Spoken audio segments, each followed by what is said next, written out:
hey, Sean, if you're anything like me, you want to level up. You want to keep moving forward. You want to keep progressing. You want your stuff to get better and better.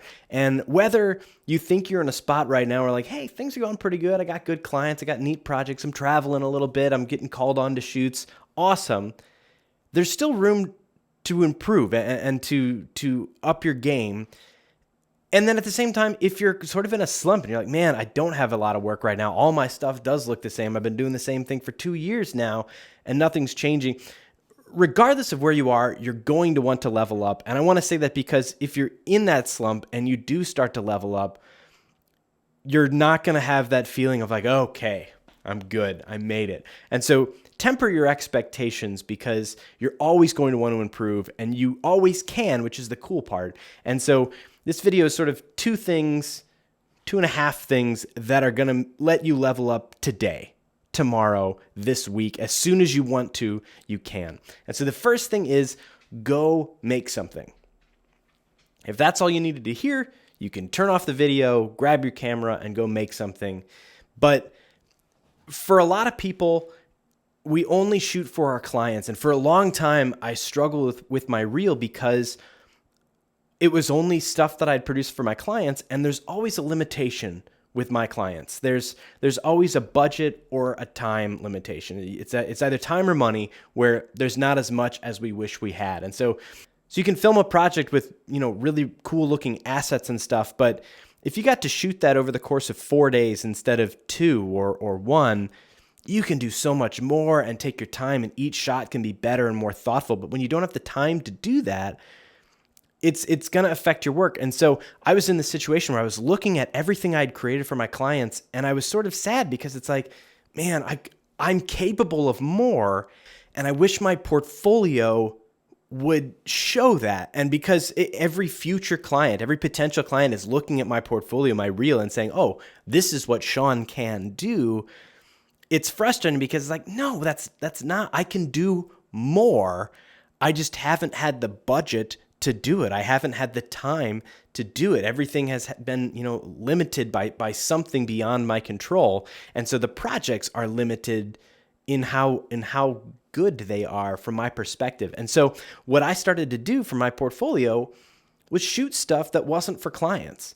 And I did this in one of really 3 ways. The first of which was just got some friends together, asked for some favors from a couple restaurants, from a company that restores vintage cars, and a model, and filmed some awesome stuff. Took our time, just took a day of our own time to film something that looked incredible, where we weren't beholden to anyone else's schedule. We got to call all the shots and make it look the way that we wanted it to look.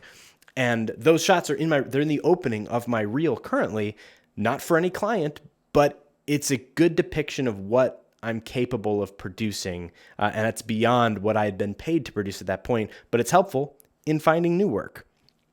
Another way is doing discounted work, and not my favorite thing in the world, but this is a good way where instead of asking for a favor where, a restaurant, I love working with this restaurant. I'm friends with the chef, and he's always willing to throw food at me that I can shoot and stuff like that.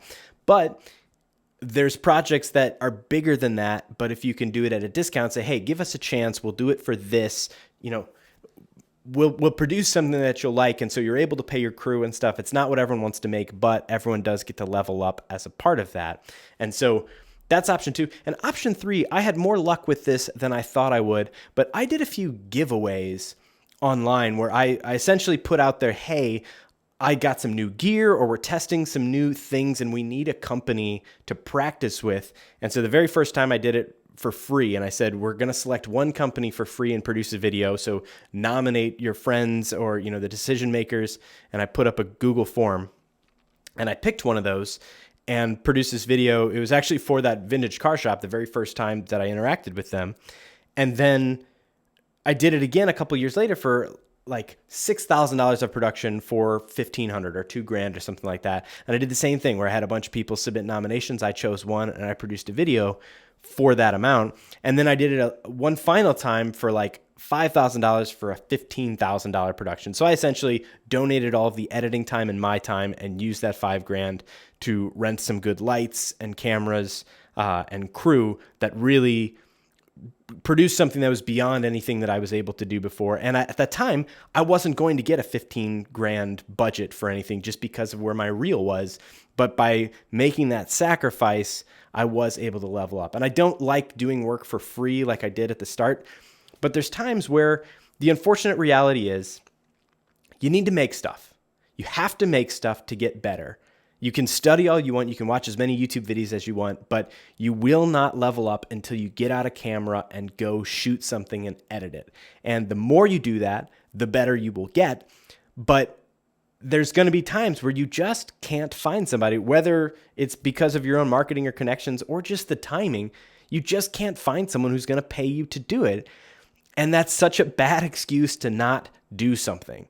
And you can spend your whole life waiting around like, hey, if no one's going to pay me for this, I'm not going to do it. And I promise you, you'll win that argument, but you're not going to get any better. You're not going to level up. You're not going to improve. You're not going to iterate. And so there's times where it does make sense for your career, for your progression, for your creative energy to work for free, because at least you're doing something, you're learning, and there is value in that, even if it's not value that pays your rent right now. So once you're making stuff, the other big thing you can do to level up is talk to people. And I don't just mean the people that you work with and collaborate with already, but you'll be surprised if you reach out through social media to creators that you admire and that you respect. If you genuinely reach out and talk to them, you may find that they're willing to take the time to answer a couple questions or to incorporate you into a project. And what I would say is, do not approach these people asking for something. Do not say, hey, can I be a part of your shoot? Can I come be a fly on the wall? Because people get inundated with requests like that.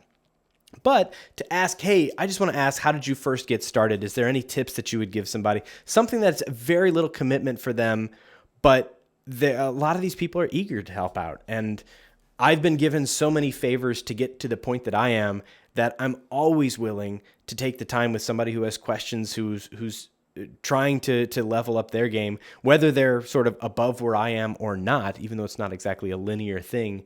I'm always willing to talk and collaborate, because everyone gets better from that. Most of the squad around me, most of the people who produce boom projects with me, are people who are much better than me and who are out of my league. But at some point I got introduced and I followed up and I struck up a conversation and I created a friendship. And if you're genuine and nice and you're trying to produce stuff and you're not trying to take advantage of anybody or just be selfish about your own progress, you're going to find that you surround yourself with a team that is excited to make stuff with you and excited to increase your capacity as well as theirs. The other little thing when it comes to leveling up and when it comes to finding these people and people to help build out your crew and help expand your capabilities, one of the things that I waited way too long to really understand, and it was in Lin-Manuel Miranda was on Conan's podcast a couple of months ago. And in it, he was talking about how not every part of the process is exciting or even enjoyable. And it was his wife who asked him, like, when are you the happiest? And for him, he said it's when he finishes writing something. Like, that's the moment where he finishes writing something. And before it comes to life, before whatever else happened, like that moment is like the amazing moment.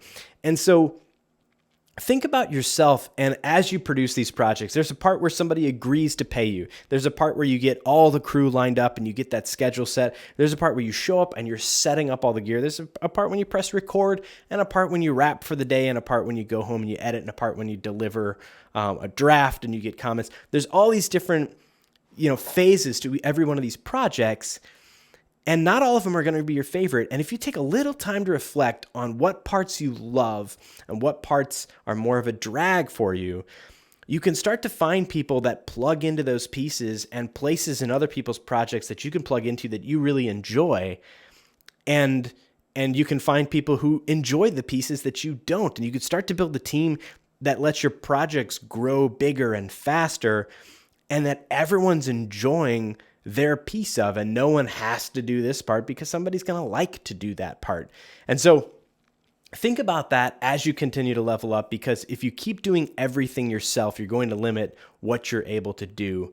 But if you identify where there's room for you to share some responsibility, and it's something you don't mind giving up, or something you're very eager to give up, not only are you going to get better and level up, but you're going to be happier as you do because you're able to focus on the pieces that are fulfilling to you. So that's my piece. Go make something, go message somebody, and go get better.